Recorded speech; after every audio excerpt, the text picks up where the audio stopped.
Hi everyone, this is lesson 3 of the Chiasmus class for summer 2020. Today we're going to be talking about the pearly great price and diving into the creation accounts mostly. Just a reminder, this is our color scale for how we are going to be marking chiasmus this semester.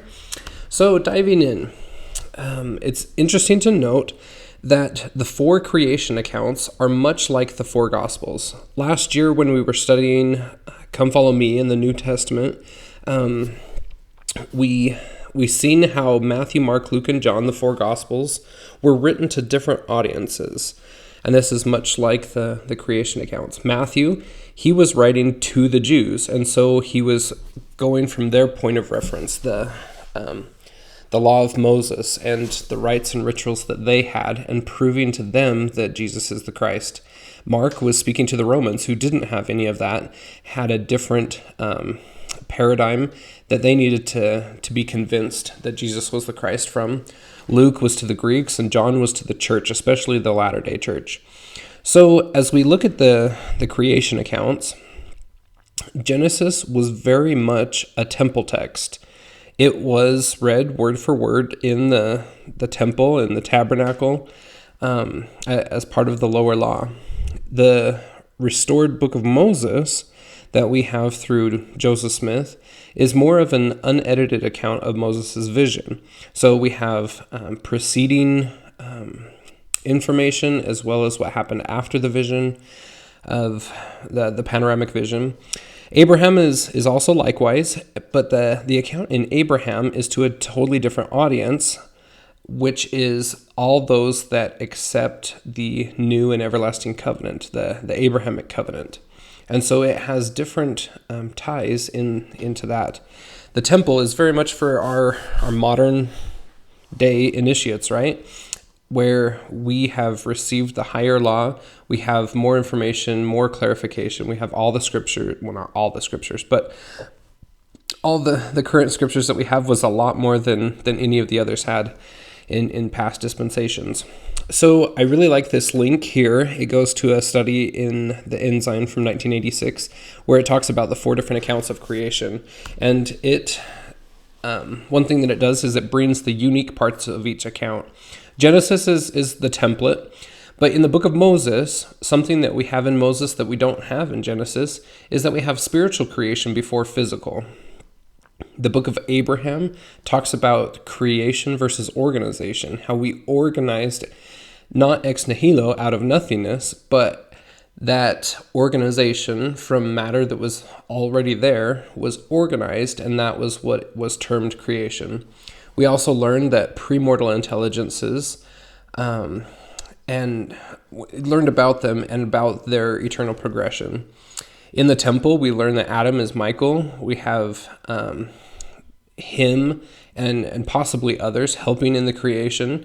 Adam is representative of anyone else. We have modern prophets and apostles saying that they believe that others helped in creation as well. So we have unique parts in each account, and it gives us a different paradigm or a perspective on the same account, but that adds to our learning and growth as we study from all the different angles. It's what a blessing it is that we have so much versus everyone else that has just the Genesis account. So let's take a look kind of at a comparison. That was part of the homework. If you were comparing and contrasting the different creation accounts, here's one that I found that was very handy to look at because it's color-coded and everything. So each book or canon has 2 columns. The first one is kind of the spiritual, and the second is more of the physical, or the planning and organizing versus the executed plans. The very last column, the right-hand column, is what our temple or combined creation account is. And you can see how it's different than all the rest. I'll leave it to you to work this out. We kind of discussed it in class, but just study this. It's a very interesting conglomeration, I guess you'd say, of all of the accounts and what we can learn by looking at those chiastically. Whereas one column is the upper fin of a chiasm, and the second column is the bottom fin. And then we start comparing the chiasms and trying to figure out why the apexes are different in each of those. And then I have also included another handy link there. This is the manual for the Pearl of Great Price, and it's a harmony of the different creation accounts. It's a very good resource to pull from. So let's take a look at just the basic bare bones Genesis account and write it chiastically. So we have the 7 days, and so we can write it in an ABCD chiasm structure. So what do we see in this chiasm? Why are the A's compatible? The B's, why are they similar? And why are the C's matching? And why is time reckoning the apex? D seems to set things in motion. The C's, if you notice there, it's kind of a double entendre there. The ABCs also deal with the water C's. And so we have day 3, which is creating the place for the 5th day's creations to reside. If they were created first, they wouldn't have a place to reside. And so if that logic applies, can that apply to the B's and the A's as well? We see that separating the firmament from the waters was creating the place for beasts and mankind to dwell. And it's interesting to note the ancient Hebrew conception of the universe, how they saw the globe of Earth. Just a quick look at that. I'm not going to go into detail on it, but very much so, they saw that the sky, the blueness of the sky, was actually waters above, much like our oceans below, and they were only kept back by the veil or the firmament that was placed in between them. If they reckoned if the veil or firmament wasn't there, that we would literally be underwater, because they viewed that sky as water. We know different now in science and technology that it's not quite the same kind of water, even though it's made out of the same elements. There's different properties of that water that's above versus the water that's below. But coming back to this, it's showing that those C's are very much compatible. And it's interesting to note that just as woman was created out of man, so the firmament was created out of the midst of the waters. Firmament gets a new name of heaven, just as woman got their new name out of man. And then the A's, it's kind of looking at it as one eternal round. As soon as the 7th day of rest happens, then we start over in lightness. Light and dark is then again starting a new creation. All right, so why are the first few days all about dividing something from something? Let's go back here. Day 1, we're dividing light from dark. Day 2, we're dividing firmament from the waters. Day 3, we're dividing the dry land from the seas. And day 4, we're kind of dividing or putting into classes different amounts of light and sources of light, which is very interesting because that's not repeated in day 5 necessarily, even though we do have the different types of fish. We're kind of dividing different classes, and man is divided and woman is formed. So there's a lot to be said there about the dividing. When we learn from symbolism class is that the Vesica Pisces shape, which is the area when two circles overlap, that I don't know how to describe it other than Vesica Pisces. But that bladder of a fish, that shape there, is very much representative of the covenant, the splitting apart, the cutting of a covenant, and then it coming back together in a single point. So my question is there ever a putting back together period of the creation? And if you look at the links for this video, I put in a book here that's called Echoes of Eden by E. Douglas Clark. And this describes that same process where Adam and Eve were the beginning of that covenant, that cutting of the creation covenant.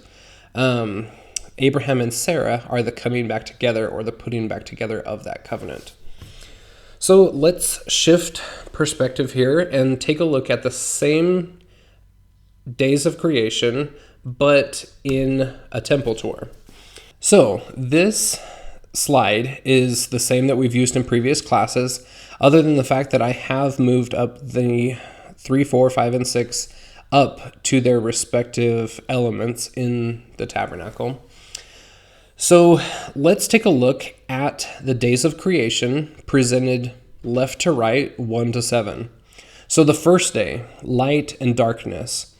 We are separating the holy, the holiest of holy, from the wickedness, everything else, 2 through 7. Day 2, we are separating the firmament from the waters. And this is representative of the veil, separating the two holy places or the two holy altars. The mercy seat is often considered the holiest altar, where the altar of incense is right outside in the holy place as well. And so it represents that veil, the firmament. From our previous slide of here, the veil is separating the waters from the waters. It's representative of that. So day 3, number 3, is the shewbread or the 12 loaves, and it is the dry land from the seas. And so we'll come back to this one. So day 4 is the sun, moon, and stars, and we have the menorah that represents that in a very real context, with the lights on top and with the almond bud blossoms on the actual menorah below, representing the stars and the moons. All right, day 5 is the laver of washing, the baptismal font held up by 12 oxen. We have day 6, the beasts and man and woman created. So we have the altar, the sacrifice altar outside, and we have the different beasts, lambs, goats, cattle, lots of different things where those are brought and sacrificed upon the altar. And very much so in the sense of mankind, we put our sins onto the animals and then sacrifice them on the altar. So it does represent both the beasts and the mankind. And then day 7 is the day of rest. It's where we are out in the land of Nod. We don't do any ordinances. We're very restful. We're at there's no progression out in the land of Nod. We have to go to the Miphkad altar, sacrifice the red heifer, and mix her ashes with the holy water in order to even come and participate in the temple. So here we go out of God's presence from 1 to 7, and in the next slide we're going to go backwards from 7 to 1. But still, we're going to be in the temple. So our modern temples are a template of going back. So 7, we have the reception area or the chapel where we wait in order to come into the presence. It's very much a place of rest. 6, we have the initiatory where we are washed and anointed. 5, we have the creation room. 4, the garden room. 3, the world room. 2, the terrestrial room. And 1, the presence of God being the celestial room. So, I mean, obviously not all temples have that same pattern, but in a condensed method.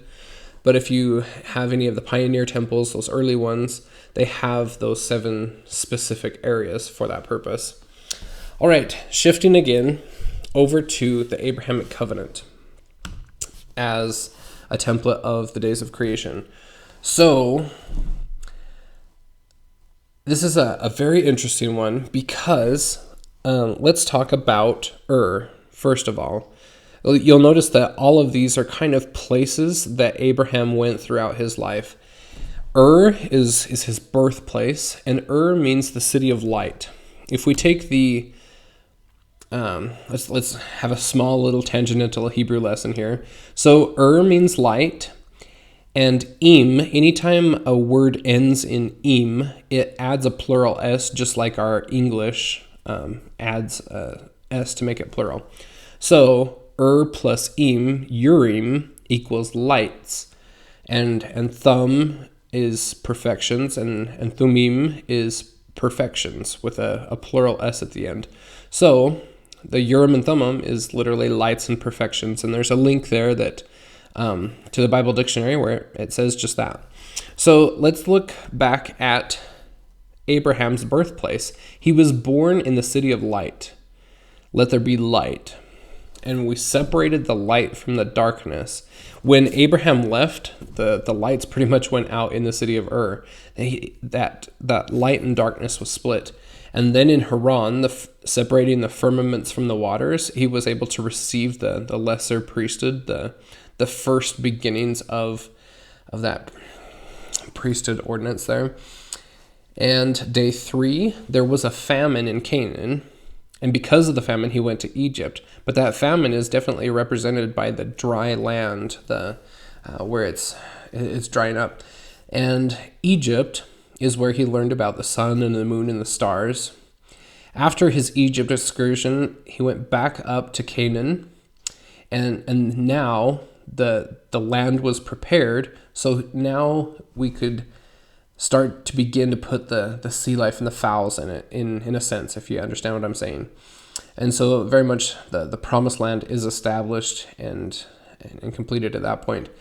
Then we have the episode, day 6 is huge. It contains a lot, but we have the wars, I guess you could say, and where Abraham rescues Lot and all of that, the circumcision, going to Melchizedek for the fuller priesthood in his endowment, the circumcision where he has posterity, all of that is located within day 6, and then he's laid to rest in Hebron.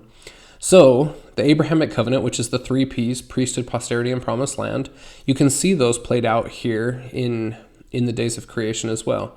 Now take that for an additional study. Take that principle, the Haran, famine, Egypt, Canaan, circumcision, and Hebron, and take that and apply it as you read the days of creation in the actual Abraham account of creation. It's a very interesting study. All right, so going through the Pearl of Great Price, I was wondering if it really does apply to everything else. So I charted out the articles of faith 1 through 13 as if it were just a basic chiasm, no parallelisms, just the bare bones, I guess you'd say. Now take a minute, pause the video if you'd like, and just take a look at all of those and see, do the A's match up? Are the B's similar? Are C's, are we seeing the patterns that are connecting those different ones? And if so, why? What do they show us? So if Joseph Smith was speaking by the Spirit speaks chiastically and reveals chiastically. Do you think that Joseph Smith on purpose was like, okay, I need a good chiasm to explain all of our doctrine? So how can what are my A's? What are my B's? How do I lay it out? What if I swap B and D or something like that? He didn't know basic English. He had a rudimentary skill set of the English language, let alone Hebrew poetry. So, obviously, this man was a genius, or he was inspired of God. So, let's look at some of these different ones. So, taking a look from the apex and going out, look at F. And so the 6th article and the 8th article. The Bible and the Book of Mormon versus the primitive organization. Isn't that where we find out about the primitive organization? Let's take a look at E's, the authority and administration versus revelation. Those match. Let's look at D's, the first principles and ordinances of the gospel versus the gathering of Israel and the restoration. What do we teach in order to gather Israel? Taking a look at C's, the atonement versus the freedom to worship. This one might seem different, but take a look at it, really. As Christ laid down his life for us, he gave us the opportunity to use our agency to worship freely. Not everyone is commanded. Well, everyone is commanded. Sorry, that's the wrong word. Not everyone is compelled to come back to God. That would be Satan's plan. But through the atonement, we have the freedom of worship and agency. The B's, we are subject to and we sustain the law. And what is Adam's transgression? Where that is very much, it wasn't a sin, it was a transgression. So it was disobeying a law, much like our speed limits, for example. That would be a transgression and not a sin. They're not inherently wrong, but they are the things put in place in order to help and sustain life. The admonition of Paul compared to the Godhead, I'll leave that one for you to really dive into, but there's a lot in that admonition of Paul. How does that relate to the Godhead? All right, transitioning to our practice and writing for this class time. So tell us about your favorite color in the ABCBA format. Last week we only did ABBA. We're getting a little bit more complex this week. So a lot of people in class would put their favorite color as the apex, as the C, and then work out from there so that the B's matched and the A's matched. You do it how you would like to do it. But tell us about your favorite color in ABCBA. And then, same structure, but bear testimony of the principle of tithing.